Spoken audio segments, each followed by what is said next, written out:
I've been on this tick. I don't want to say tick, but I've been on this extended conversation about artistry, creativity, and so forth. And so here I am with another one. Yay.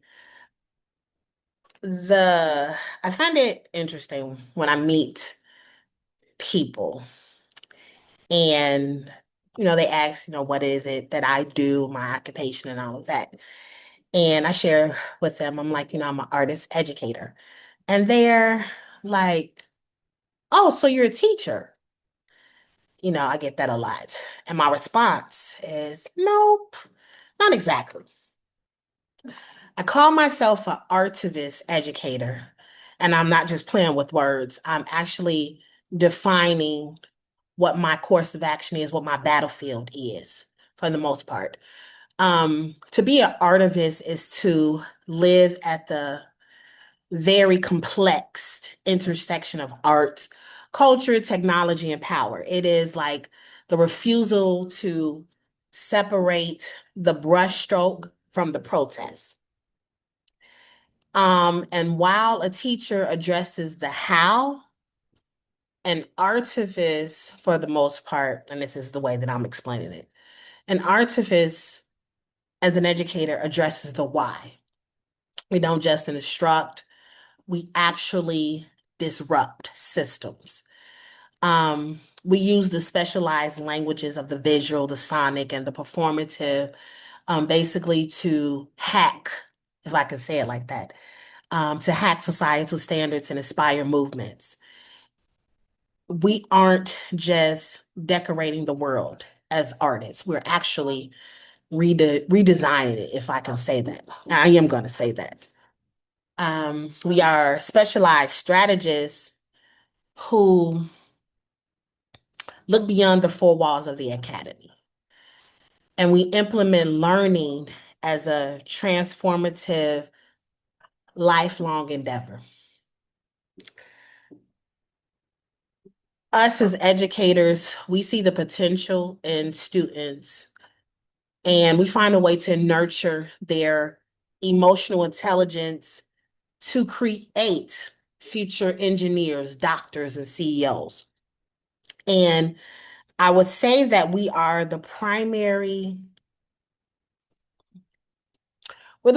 builders of human capital. Yes, that's how I put it. We are the primary builders of human capital. But despite of all of that, because that was a lot that I said, we are expected to navigate the crushing weight of capitalism while our own contributions are treated as quote unquote hobbies. Educators and artists are the most underpaid professions in the world, hands down. That's if you have morals. Let me put that caveat in there. Let me put that caveat. If you have morals, we are unlocking the innovation that drives the global economy, but we are the last to be invited to the table when the wealth is distributed among everybody. Now, this isn't by accident. It's actually a legacy of devaluation. And so let me take a step back in the historical aspect. In the 19th century, when the profession of a teacher became female dominated, because it used to be male dominated, it was branded as pink collar work. And it was a way for them to justify the undercutting status and to pay less to women to save the Board of Education dollars. We see the same pattern today.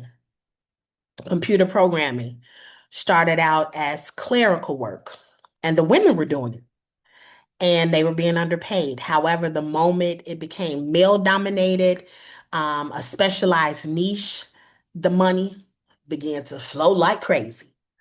Meanwhile, the average teacher today earns 20 to 30% 8% less than what their peers in fields like accounting and other area disciplines, as well as independent artists. They earn way less. And they are left to survive on crumbs without health care or even housing security. So it's 2026. It's time to shake everything up, shake the system up, shake everything up. So I want to say, when talking about as an artist, as an educator, that we demand respect and demand mutual reciprocity.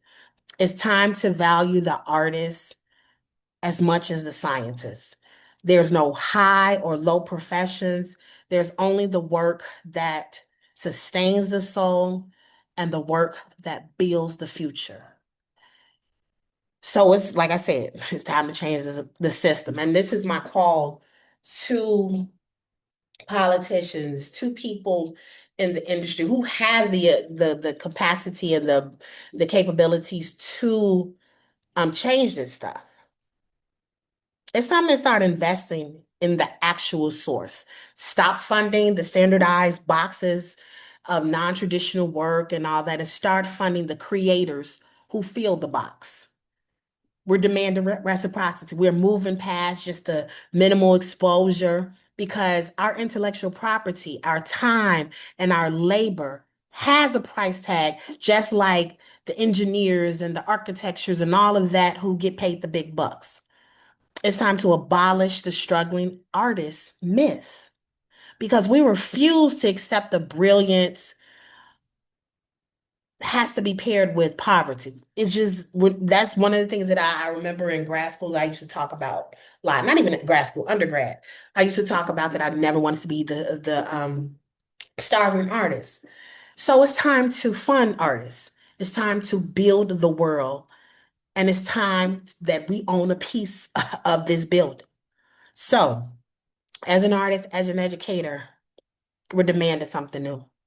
We're demanding change. We want, you know, people to look and to center us in a completely different framework because we are the ones that are building culture and building the people that allows leadership to be managed and facilitated. So it's time to do something different.